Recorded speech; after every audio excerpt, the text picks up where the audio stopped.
Hey you, so on this video, best foundation for your location. I'm going to be going over all of the foundation questions I've basically got over all of the foundation videos I've done. So I've done a few videos on foundation and which the best coins and the likes of, but it's been spread over a few videos where certain questions some individuals may have missed. So I'm going to try get all the little nicks and crannies out in this video here and just give the best foundation on the location. I'm picking the locations off of the biggest locations I get on my YouTube statistic widget telling me in terms of largest viewings from certain locations, just individuals from locations they've mentioned where they are and what's the best and the likes of. So I'm just going to go over a few points also just regarding foundation and my views on it and the best advice I would give an individual. Now, once again, stating from the very start here, these are just my own opinions, absolutely nothing definitive, and it's just me giving my own views and points here. So it's up to the individual to take on board what they want to, but it's not set in stone when I'm saying anything. So getting over that, I've got a arrangement of foundation coins here, my foundation coins. So I'll touch straight upon that. Individuals have recently asked me how come I have some high premium or the likes of in my foundation coins and what's my views on these kind of coins. So for me, being a UK resident, I will also touch upon why I prefer the coins over the bars and the likes of.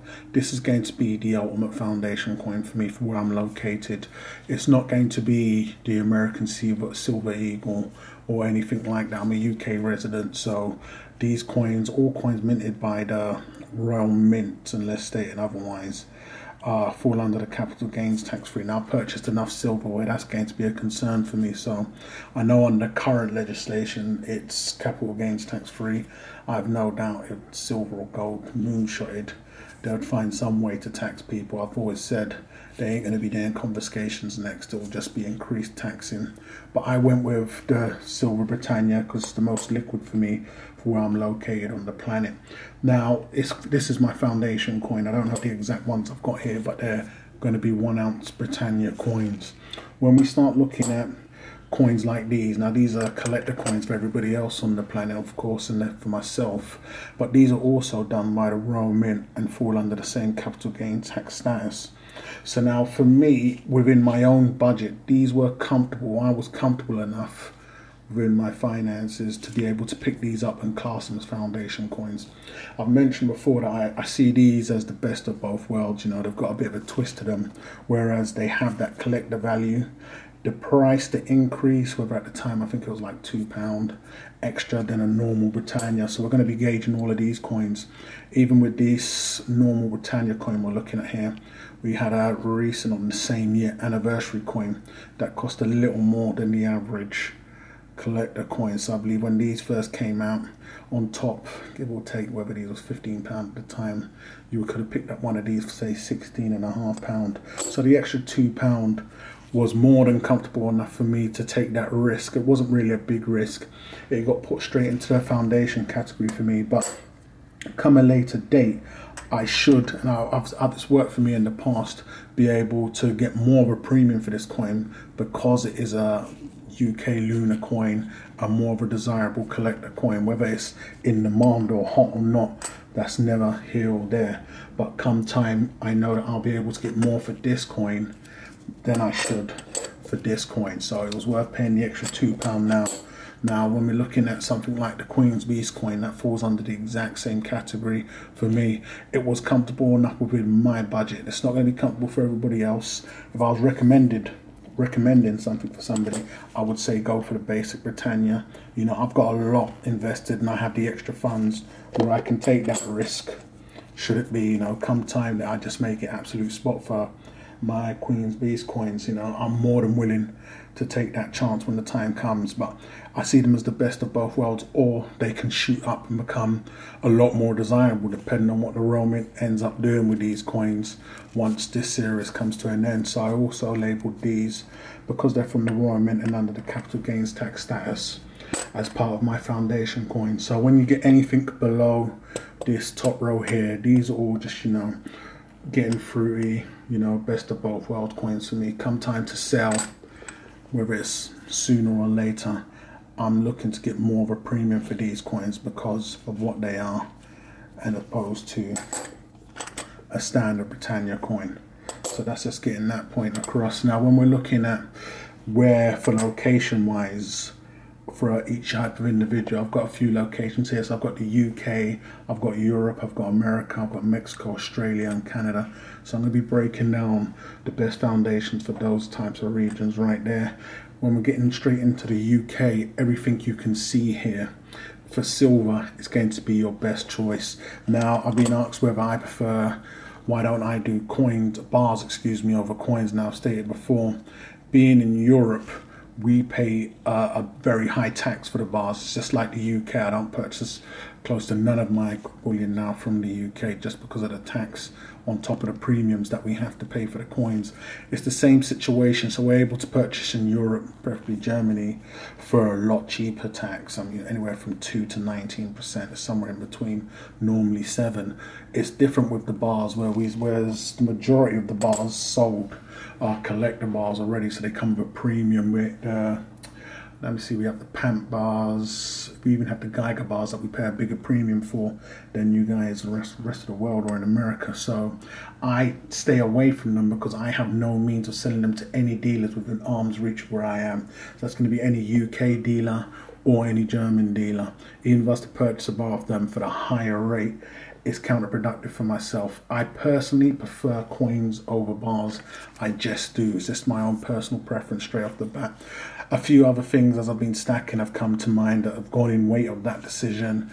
You know, bars are a lot easier to fake and the likes of, but it's not going to be the top reason. It's just my own personal preference. I think coins that are minted by the government are the best option for my foundation, and that's what I recommend to everybody else. You're always going to be better off with a government minted coin. Now, saying that, when I get to my recommendation for foundation in America, I'll touch a little bit upon more on that. So when we're looking at the UK, your foundation, your best foundation for the location is always going to be your Britannia coin, the cheapest at the time. Or if you've got a bit more funds and you want to take that risk, we never know what the situation may be. I think looking at these coins here, this would be the oldest. I think this is a 2014 coin. If I wanted to sell or had to sell right now, I would want to be receiving more for this 2014 coin than for this standard Britannia coin. But as we move further and further down the road, it wasn't too much of an extra premium on top of that coin, so I'll try and get more. So for silver in the UK, everything you're looking at would be my first pick for an individual. If we're talking gold, it's going to be your sovereign. So your whole sovereign is going to be your best option straight away. That's a capital gains tax free coin, low premiums, and then we're going to be looking at the gold 1 ounce Britannia. So that's going to be the best situation for a UK resident. Purchasing from Germany or other dealers in Europe is always going to be better. Also in Estonia, we're looking at an individual, say in Europe, a lot of the coins that do well in Europe for foundation coins from a governmented coin is going to be your Philharmonic coin and then your Armenian Noah's Ark coin. And surprisingly enough, the silver maple seems to do very well in Europe. Now these are all done by government minted, well-known government mints. You'd stand a very good chance of liquidating those coins in the UK, in anywhere in Europe. So this is anywhere in Europe. We're talking Germany, Luxembourg, France. I've had people all over the place, you know, anywhere in Europe, Switzerland. Those are going to be fantastic coins. You've always got your other generic coins. I've shown the Athena Al coins. There's absolutely nothing wrong with that. Once again, I will touch on that in that currently individuals may say, you know, an ounce of silver is going to be an ounce of silver. I've always said all ounces ain't equal. You know, individuals are working off of that thought that, you know, come the zombie apocalypse, the farmer down at the swampland's only going to only wants silver. He's not going to care about the pretty picture on it. My mindset is that I want the best coin for now and in between then, and, you know, come a crash or some type of correction, and for some, you know, that zombie apocalypse, they're working on the premise just off of the zombie apocalypse. You know, you hear people say it's not going to be about the fancy image on the coin, but should life throw you some type of mishap and you need to sell sooner than later, that fancy image is going to play a big role. Try telling the dealer that's offering you a certain price because of the fancy image on the coin or bar or anything of the likes of, that, you know, an ounce of silver is an ounce of silver, all silver is the same. You're not going to be told that. You need to sell this in the end of the day regardless. So I want and think you need to sell the best product, or whatever the individual buying off of you is going to pay the best for at the time. And so this is why a great government minted coin, in my opinion, is always the best choice for foundation. Once again, purely just my opinion. So in the rest of Europe, the silver maple does very well. The Philharmonic would be the best generic or low premium foundation coin. I won't call it generic, it's government minted coin. It's the most popular. We're talking the cheapest out of the Philharmonic and the Armenian art coin. The Philharmonic would be the best bet. So if you're in Germany, those would be great for silver. When we're talking gold, it's different, because each region, whether you're in Germany or Switzerland or wherever, has their own national gold coin that can work out very good. I know there's the gold euro or likes of, there's many good options for gold, but once again, a worldwide recognizable good liquid option for Europe would be the Rue coins. A gold maple coin does very well, and the gold Philharmonic coin does very well. Those are just a few options for gold. Of course, it'd be fantastic if individuals can leave in the comments options that they also have.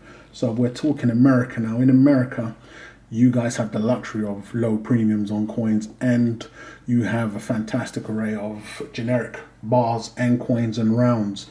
I've been asked, would I take these options on board if I was in America? Yes, I would. I would make a portion of mine pure, the absolute cheapest. The great thing about bars is, from coins, is the majority of the coins you're going to be able to get in large sizes are going to be collector coins, where I've had them all. So you're talking a 5 kg coin, and that would be the art coins, and then you're looking at the 10 kg lunar coins, whereas you can get these things in bars in the Americas very cheap with low premiums, generics. It's definitely an option I'll take on board. I know you have the 10-ounce generic bars with very low premiums, the 100-ounce bars with very low premiums. So they're definitely something to take on board, and that's a plus side I can see for bars. If you're in America, you're getting that cheaper straight off of the bat, very low premiums, and then the larger you go, you can go large with no problems when you have the bars as an option. But we're talking coins, and that's once again my own personal preference. I would say it's going to be the American Silver Eagle. The great thing about that is it's the most recognizable, the biggest selling silver coin in the world. There's not a dealer on the planet that isn't going to recognize the Eagle. You could sell your Eagles very well here in the UK, very well in Europe. You know, it's still a very top coin in Europe, and it's fantastic out there. Once again, my logic is that, you know, if you're talking zombie apocalypse and all ounces are the same, yes, so be it. But if you're stacking now and you want something good for now, good for the in-between, whereas where we are now, the small swings, whether you get £5 up, £5 down, we'd be lucky if we saw that. We're talking, you know, £2 or $1.50 up and down for the past 2 or 3 years. A Silver Eagle would be good for then, and then say 10 years down the road when we start seeing big corrections, just giving rough estimates here. So these foundation coins I'm mentioning, the government minted ones, are good for now, in between, and come whatever anybody thinks is going to happen. I see it, a price correction, you know, economic crash, or, you know, devaluation of whatever currency. These coins are good for all those types of situations. If you're doing just pure weight, whether it be a bar or the likes of, and that's your mindset, then you better be ready just for that and have that mindset to never ever touch that, because should a mishap come your way and you need to sell, we all know what happens there and then. So a gold or a Silver Eagle for the Americas is always going to be a fantastic foundation, in my opinion. So that's what you want to be looking at. If you're looking at Mexico, throwing that in there, they have a very strong mint with the Mexican mint up there, and Libertad's going to be a fantastic option in gold and silver also. Australia has the Perth Mint, the infamous big bad Perth Mint. Their silver kangaroo coin is doing fantastic. It's a great option in Europe currently, doing very well in Europe. You can sell it to dealers here, very low premiums. And then you have the golden nugget coin. That would be a fantastic option for foundation there. We're looking at Canada. You have the gold maple and the silver maple. both coins doing very good in Europe also. So those are just the best foundations in your locations, options I'm putting out there, and answering a few questions that I'm being asked. So it'd be fantastic to know if you guys know of any gold coins in Europe at a certain region that would be better, or in the Americas. I hope I've stated as to why I prefer the government minted coins over generic bars and the like. So if I lived in America, I would definitely have a portion of pure generic bars and silver and the cheapest, absolute cheapest.